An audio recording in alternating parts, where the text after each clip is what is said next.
જો આપણે અહીંયા જ મહારાજ હતો, 2 વર્ષ થઈ ગયા. આ બધી બસો આરબીરામની જ છે ને. આ રે બોર્ડર લગાડવાનું છે. હાલો, જય શ્રી કૃષ્ણ, સીતારામ. કેમ છો બધાય? મજામાં? તો શું કે આપણા યુટ્યુબ ફેમિલી, જય માતાજી, જય રામાવીર. તો હાલો આપણે ચોકે પવનનું ને ક્યાં પહોંચી ગયા છે. તો મયુરભાઈની નિશાળે, આરબીરામ નિશાળે છે અવસન આજે વાલી મિટિંગ. તો ખાસ કરીને આગળ જોડાઈ રહેજો. ઘરેથી મળવાનો ટાઈમ ન રહ્યો, ન્યાય પપ્પા કે ઝટકર તો એમાં મેં કીધું હમણાં મળીને યુટ્યુબ ફેમિલીને પછી જાય. તો હાલો આજે છે વાલી મિટિંગ. તો આપણે પહોંચી ગયા છીએ. તો શું કહે? જય મુરલીધર, જય દ્વારકાધીશ. તો ફંક્શનનું આયોજન તો આપણે આહિર સમાજ કેશોદ ચંદીગઢના પાટિયા છે. તમને જણાવો, આપણે એક વખત અહીંયા આવી ગયા છીએ. પેલો મહારાજ તો આહિરનો થયો ત્યારે આપણે આવ્યા હતા અહીંયા. જો આ જગ્યા ઉપર મહારાજ હતો. અને હવે તમને બતાવી દઈ આરબીરામની બસો બધી. જો તો હવે હાલો, હવે તો આપણે રામ સાહેબનું હતું, ઘરે આવ્યા હતા એનું આમંત્રણ દેવા. ભાવભર્યું આમંત્રણ હતું કે તમારે બેન વહેલા આવવાનું છે, તોય પણ આપણે એનો આભાર માનીએ. મોડું થઈ ગયું છે થોડુંક, તો એની રામ સાહેબે કીધું હતું જેમ બને વહેલા આવજો, પણ તોય થોડુંક મોડું થઈ ગયું. ઘરેથી આપણે 6:30 નીકળ્યા ને તોય જો ટાઈમ થઈ ગયો છે. તો હાલો હવે આપણે જાય બધાય વાલી મેં.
જો આપણે શિસ્ત નહીં જાળવીએ અથવા તો આપણા સ્થાન પર બિરાજમાન નહીં થઈએ તો આપણો કાર્યક્રમ એટલો મોડો શરૂ થાય. આપ બહેનો શ્રી પધારો, આપનું સ્થાન ગ્રહણ કરો. બહેનો શ્રી જલ્દી પધારો, નમ્ર વિનંતી. ખૂબ ડાયા. હા, આવો બેસો. હા, ડાયા છો ને? હા, બેસો. Very good. અહીંયા અમુક વિદ્યાર્થી મિત્રો જે છે ઊભા છે, એને નમ્ર વિનંતી બેસી જાઓ. કરી ચૂક્યો છું. પાછળ જે બહેનો બેઠા છે, ઊભા છે, એ બહેનોની પાછળ જે ઊભા છે એ બહેનોને નમ્ર વિનંતી કે પોતાનું સ્થાન ગ્રહણ કરો. વિદ્યાર્થી મિત્રો, આજે આપણે જે આ કાર્યક્રમમાં ઉપસ્થિત થયા છીએ, દરેક વિદ્યાર્થીની અંદર કંઈક એવી વિશેષ કળા છુપાયેલી છે.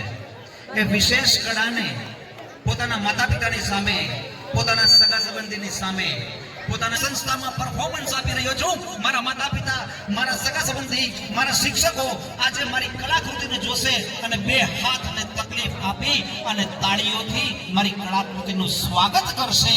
જ્યારે માતા પિતા, આવેલા વાલીઓ વિદ્યાર્થીનો ઉત્સાહ વધારવા માટે થઈને આ કામ કરે, ત્યારે એ વિદ્યાર્થીનો આત્મવિશ્વાસ 100% જમ્પ કરે છે.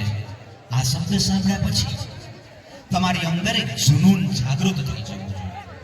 વિદ્યાર્થી મિત્રો, ઉપસ્થિત સર્વ મહેમાનો, આપ સર્વને નમ્ર વિનંતી કે આપણે કોઈ પણ કાર્યક્રમની શરૂઆત કરીએ છીએ ત્યારે એ કાર્યક્રમને આપણે આપણા સનાતન ધર્મના નિયમ મુજબ અર્ચન કરી અને દીપો દેવું ભવ અને એમની સાક્ષીએ આપણે કાર્યક્રમની આપણા જીવનની સફળતા માટે થઈ અને કોઈ પણ કાર્યની શરૂઆત કરતા હોઈએ છીએ. તો હું માનનીય શ્રી રામ સરને પણ નમ્ર વિનંતી કરીશ કે મારી પોતાની અન્ય શિક્ષકોની પણ એવી પ્રબળ ઈચ્છા છે કે રામ સર અહીંયા પધારે, હંસા મેડમ અહીંયા પધારે અને બીજા જે બાળકો છે કે જેમને દીપ પ્રાગટ્યમાં સંમલિત થવાનું છે તે પણ અહીંયા પધારે.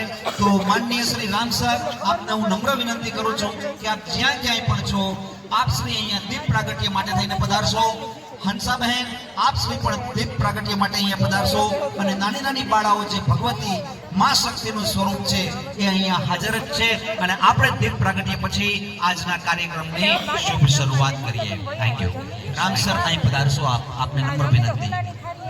એ એક્યુપ્રેશર પોઈન્ટ દબાય એટલે આપણો શ્વાસ છે ને એ સંતુલિત થાય. એ શ્વાસ છે ને એ હવામાં ફેલાય. હવા છે ને આખી દુનિયામાં ફેલાયેલી છે, બ્રહ્માંડમાં ફેલાયેલી છે. તો ગણેશની સ્તુતિ માટે, સરસ્વતીની સ્તુતિ માટે તાલી પડશે, હાથ દબાશે, વાઇબ્રેશન હવામાં ફેલાશે અને આસમાનમાંથી ભગવતી સરસ્વતી અને ગણેશ જે છે એ આશીર્વાદ આપને મોકલશે. તો બોલો, તાલીઓ પાડવી જોઈએ કે ન પાડવી જોઈએ? ભાઈ એમાં તો તંદુરસ્તી પણ મળે ને ભાઈ. તમે ડોક્ટરોને પૂછો, મોટા મોટા વૈજ્ઞાનિકોએ સાબિત કરી દીધું કે તમે તાલીઓ પાડો ને તો હાથમાં એક્યુપ્રેશર પોઈન્ટ છે, શરીરને તંદુરસ્ત રાખે. નવરા બેઠા બેઠા તાલીઓ પડાય એમાં વાંધો નહીં. તો આ તો આપણે ભગવતી સરસ્વતીને યાદ કરીએ છીએ, ગણેશને યાદ કરીએ છીએ, બરાબર ને? Very good. અમારા પધારેલા તમામ મહેમાનોને ખાસ સૂચના કે અમારા બાળકો માટે એકવાર જોરદાર તાળીઓથી સ્વાગત કરે. એકવાર અમારા બાળકો માટે પ્લીઝ મહેરબાની કરીને જોરદાર તાળીઓ વગાડે. તમારો ઉત્સાહ હશે તો જ અમારા બાળકોના મોઢા ઉપર સ્મિત દેખાશે ને આપણે આ જે કંઈ પણ કરીએ છીએ એ બાળકો માટે જ કરીએ છીએ.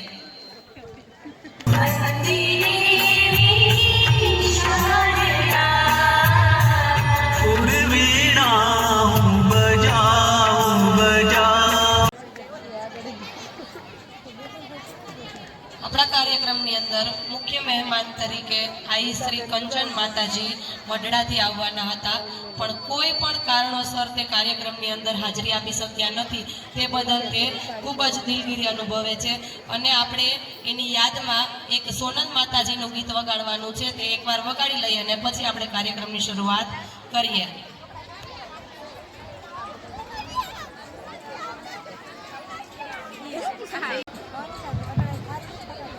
નમસ્કાર. અહીં રસમ જુદીને રિવાજ સાવ નોખા, અહીં રસમ સાવ જુદીને રિવાજ સાવ નોખા, અમારે મન તો આ શબ્દ જ કંકુ ને ચોખા. પધારેલા તમામ મહેમાનોનું હું શાબ્દિક સ્વાગત કરું છું. અહીં તો રસમ સાવ જુદી અને અમારે મન તો આ શબ્દ જ કંકુ ને ચોખા. હવે કાર્યક્રમની શરૂઆત કરતા પહેલા હું તમને સર્વેને અમારા સ્કૂલના ટ્રસ્ટી અને પ્રમુખ સાથે મળવા માંગુ છું અને સ્કૂલના ટ્રસ્ટી અને પ્રમુખને હું વિનંતી કરીશ કે હું જ્યારે નામ લઉં ત્યારે તે સ્ટેજ ઉપર હાજર થાય. અમારે આરબી રામ સ્કૂલના trustee Shri professor R B Ram સાહેબ, અમારે trustee Shri professor R B Ram સાહેબ, એના માટે મારે બે શબ્દ કહેવા હોય તો કે અમારી સ્કૂલના વટવૃક્ષ સમાન કે જેના વટવૃક્ષના છાયાની અંદર અમારું આજે સ્કૂલ છે, શૈક્ષણિક સંકુલ છે, તે આકાર લઈ રહ્યું છે. એવા અમારા trustee Shri professor R B Ram સાહેબ તથા ઉપપ્રમુખ શ્રી હંસાબેન રામ સાહેબ અને અમારે લોકલાડીલા એવા શૈક્ષણિક વિભાગના એચઓડી શ્રી આરતીબેન ધામેચા. હું આ ત્રણેય વ્યક્તિઓને વિનંતી કરું કે ફટાફટ સ્ટેજ ઉપર આવે અને આ ત્રણેય વ્યક્તિઓ માટે મહેરબાની કરીને તમામ વિદ્યાર્થી અને તમામ પધારેલા મહેમાનો તાળીઓના ગડગડાટથી આ ત્રણ વ્યક્તિઓનું સ્વાગત કરે. હંસાબેન રામ, પ્રોફેસર આરબી રામ સાહેબ અને આરતીબેન ધામેચા. ને એકવાર આના માટે જોરદાર તાળીઓ અમારા trustee Shri professor R B Ram સાહેબ, ઉપપ્રમુખ શ્રી હંસાબેન રામ સાહેબ તેમજ શૈક્ષણિક વિભાગના એચઓડી અમારા આરતીબેન ધામેચા કે જેના પ્રયત્નોથી અમારું શૈક્ષણિક સંકુલ આજે એક નવો આકાર લઈ રહ્યું અને 2020 પછી આ અમારું પહેલું ફંક્શન છે. જોરદાર તાળીઓ.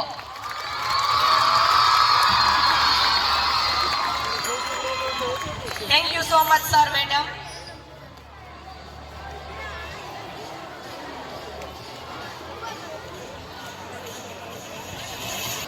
ખૂબ સરસ રીતે આપણે ગણેશ વંદના, સરસ્વતી વંદના કરી. માનનીય શ્રી રામ સાહેબ, અંશા મેડમ, એમનો પરિચય આપણે હતો જ, પણ આજે વિશેષ રૂપથી આપણે એની સન્મુખ થયા.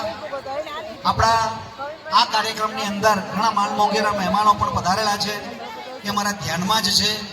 એમને એક વિશેષ એના માટે થઈ અને શબ્દો કહેવાના છે, પણ હજી ગણેશની એક કૃતિ બાકી છે. અને મેં જેમ કહ્યું એમ કે આપણે કોઈ પણ કાર્યની શરૂઆત કરીએ છીએ તો ગણેશ જે છે એને યાદ કરીને કરીએ છીએ. તો ગણેશજી મહારાજને, પરમાત્માને જ્યારે યાદ કરીને આપણે વિદ્યાર્થીઓના અન્ય કૃતિઓને આગળ વધારીએ, મહેમાનો વિશે બે શબ્દ કહીએ, અહીંયા બેઠેલા શ્રોતાઓ વિશે બે શબ્દો કહીએ, તો એ વધારે ઉગી નીકળે અને એ વધારે ઉચિત ગણાય.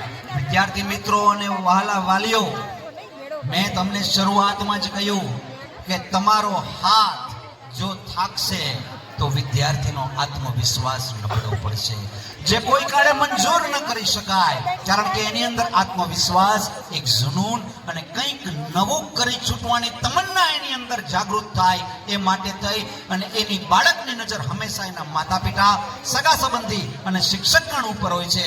इसलिए मैं आप सभी को तो हाथ जोड़ के ये विनती करता हूं कि मेहरबानी करके अपने हाथ को थमने नहीं देना.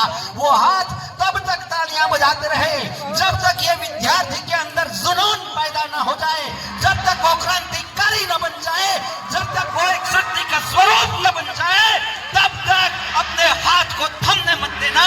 मैं आप लोगों से आह्वान करता हूं. पहली कृति शुरू होने जा रही है गणेश वंदना की. गणेश वंदना की कृति जो प्रस्तुत करने आते हैं उन सभी विद्यार्थियों का मैं रंगमंच पे स्वागत करता हूं.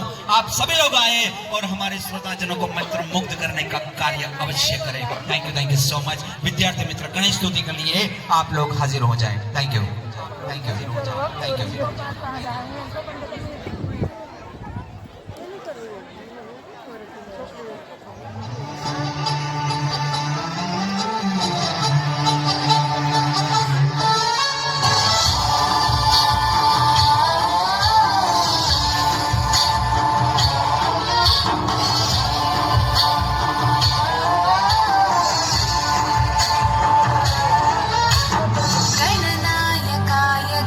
सोचने की बात यह है कि ये जो है वो फैमिली सॉन्ग है.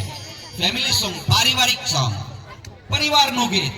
અને દાદા દાદી, નાના નાની એના સંબંધિત આકૃતિ રજૂ થવાની છે.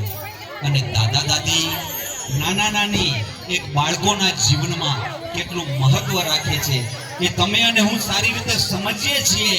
અને એ બાળકો સ્તુત કરી એમાં એક કળા ઉમેરી અને એ શબ્દો આપણા સુધી પહોંચાડે તો પારિવારિક સંબંધ ધરાવતું આ છે. फिर से कहूंगा, हाथ खामोश हो गए जो नहीं होने चाहिए. ये पहली कृति में भी बताया था मैंने. आप लोग खेत में काम करने वाले शूरवीर लोग हैं. वो शूरवीर पीछे आपको हाथ में तकलीफ है क्या? बहनें, माताएं, आपको हाथ में कोई तकलीफ है क्या? थोड़ी कृपा कीजिए ना. केजी, फर्स्ट सेकंड, थर्ड के छोटे छोटे बच्चे, यहाँ पर पुरुष बैठे, आप लोगों को यार शूरवीर है, वीर है यार, खेतों में काम करने वाले हैं. आप लोग थोड़ी अपने हाथों को तकलीफ दे करके ये बच्चों का स्वागत कीजिए. Thank you so much. Next performance please come on the stage please. Thank you.